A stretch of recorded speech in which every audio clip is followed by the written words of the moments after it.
العولمه دي اللي هي الانفتاح، ان الدول كلها بقى تبقى عارفه كل حاجه عن بعضها، في الاخر كل الناس عامله بيوتها ازاز، شايفك باللباس وانت شايفني باللباس وكله شايف بعضيه باللباس. ولكن في دول بتصدر لك ان هي قاعده باللباس، لكن في واقع الامر هي لابسه اللباس اللي هو فاهم هو لابس ايه، وسايبك انت ملط. لو احنا نقلع اللباس يا رجاله وراح شادين لك اللباس وفضلوا قاعدين هم زي ما هم ضاحكين عليك.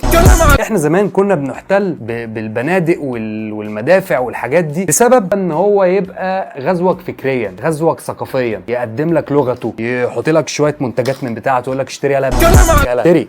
هو كل اللي شغله ان انت تبقى مهتم بثقافته، دايما عندك ماشي انت عربي بس اديك حته فرنساوي كده، اديك حته انجليزي. هو اي نعم ما نجحش فيها في مصر بس نجح شويه للاسف. طيب هو دلوقتي ليه ما بيحتلوش بالسلاح والحاجات دي؟ هو خلاص مش فارق له، هو عمل تلفزيون وعمل نت وعمل فيسبوك وعمل يوتيوب وعمل حركات وبتاع وخلاص نشر كل افكار، وانت اوريدي محتل ثقافيا ومحتل فكريا. بدليل ان انا قاعد على اليوتيوب دلوقتي، انا المفروض دلوقتي بصلي العشاء